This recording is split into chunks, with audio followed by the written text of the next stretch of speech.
ఏపీలో call money కేటుగాళ్ల అరాచకాలు తెలుసుకుంటూనే ఉన్నాం. ఇప్పుడు హైదరాబాద్లో కూడా అలాంటి గ్యాంగ్ దందా గుట్టురట్టయింది. పాత బస్తీని అడ్డాగా చేసుకున్న ముఠా అక్రమ వడ్డీ వ్యాపారంతో జనాన్ని పీక్కు తింటోంది. డబ్బు వసూళ్లకు లేడీ డాన్లను రంగంలోకి దింపుతోంది. ఆస్తుల్ని కాజేసి బెదిరింపులకు పాల్పడుతున్న ఓల్డ్ సిటీ కాల్ నాగులపై స్పెషల్ రిపోర్ట్.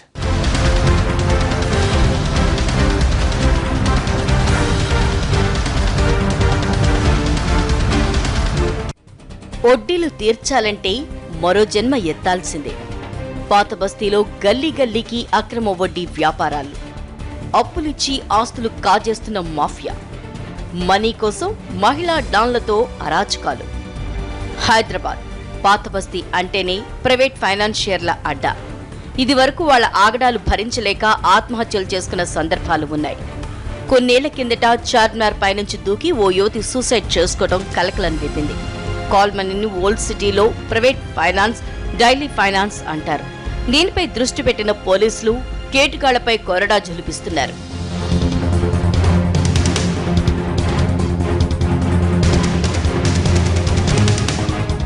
పాత బస్తీలో ప్రైవేట్ ఫైనాన్స్ సంస్థలు వందల్లో ఉన్నాయి. కాల్ మనీ లాగే అప్పులు ఇస్తున్న అక్రమ వ్యాపారులు అడ్డగోలు వడ్డీలతో నడ్డి విరుస్తున్నారు. 1000కి 30 నుంచి 50 రూపాయలు వడ్డీ కింద లాగేస్తున్నారు. రుణం తీసుకునే వాళ్ల నుంచి తప్పనిసరిగా వారి ఆస్తుల పత్రాలని తీసుకుంటున్నారు. వాటితో పాటు జనరల్ పవర్ ఆఫ్ అటార్నీ కూడా పొందుతున్నారు. ఇలా జీపీఏ ఇచ్చి ఆస్తులు పోగొట్టుకుని రోడ్డున పడ్డవారెందరో. पूरे पैसे रिटर्न दे दिए, पेपर पूरे रिटर्न दे दिए, हो गया अपने पूरे पैसे दिए हो, नहीं पेपर भी बना के दे दिए हम लोगों को, और फिर अपने को कॉल करके पैसे होना है अपने को बहुत कम दिए पैसे को ट्रांसफर कर. ప్రైవేట్ ఫైనాన్స్ లాగే డైలీ ఫైనాన్స్ మరో రకం. పాత బస్తీలో చిరు వ్యాపారులు అధికం. వీరంతా చార్మినార్ నుంచి ఫలక్నామా వరకు రోడ్డు పక్కన వ్యాపారం చేస్తుంటారు. వీళ్లను టార్గెట్ చేస్తూ డైలీ ఫైనాన్స్ మాఫియా రెచ్చిపోతోంది.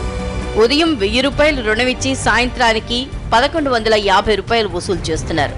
డబ్బు చెల్లించకపోతే తర్వాతి రోజు 1150 రూపాయలపై భారీ వడ్డీ వేసి దోచుకుంటున్నారు.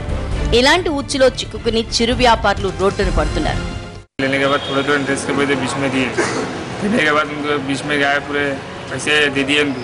आधा देने के बाद उन्होंने और फोन करके पैसे होना बोल के पूछ रहा और तंग कर रहा ना. पेपर भी लिख के दे दिए ना, और उनके पेपर हमारे पेपर पूरा ख़त्म हो गया था. पेपर पूरे आ गए हमारे पास और पैसे होना बोल के पूछ रहे. అట్లా నేను వేయాల్సిన దానికంటే కూడా ఎక్కువ కట్టాము. కట్టిన తర్వాత కూడా మా హౌస్ ఇట్లా అంటే లోన్ కడదామని చెప్పి అమౌంట్ ప్రిపేర్ చేసుకున్నామని తెలుసుకొని ఆ అమౌంట్ కూడా తీసేసుకున్నాడండి నా దగ్గరికి వచ్చి. ఏమన్నా అంటే వీళ్ళ ఇంట్లోకి వెళ్ళి నువ్వు మంచిదాన్ని కాదని చెప్తాను, అక్కడికి వెళ్తాను, లైన్లో మొత్తం నీ పరువు తీసేస్తాను అని చెప్పి భయపెట్టేవాడు. వారికి ఒంట్లో బాగాలేని సమయంలో చూసి ఇంకా అసలు పూర్తిగా డిప్రెస్ చేసేసాడు అనమాట. నువ్వు ఎక్కడికి వెళ్ళినా ఏం చేయలేవు నన్ను. డబ్బు వసూళ్లకు వడ్డీ మాఫియా మహిళల్ని రంగుల్లోకి దింపుతోంది. ఈ మహిళా డాన్లు అప్పు తీసుకున్న వాళ్ల ఇంట్లో మకాం వేసి రకరకాలుగా వేధిస్తారు. ఇళ్లలో వస్తువుల్ని పట్టుకుపోయి అమ్ముకుంటారు. మగాళ్లనైతే బలాత్కారం చేయడానికి ప్రయత్నించాడని రోడ్డెక్కుతారు.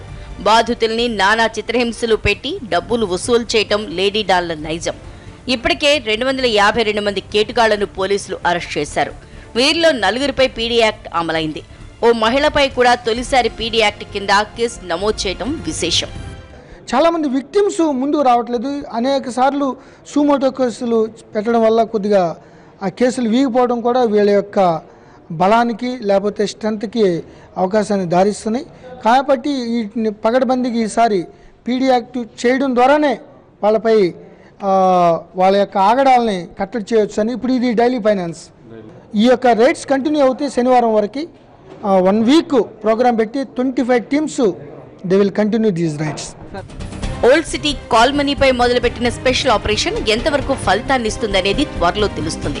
దీన్ని సక్సెస్ చేసేందుకు బాధితులు ముందుకొచ్చి ఫిర్యాదులు చేయాలని కోరుతున్నారు పోలీసులు.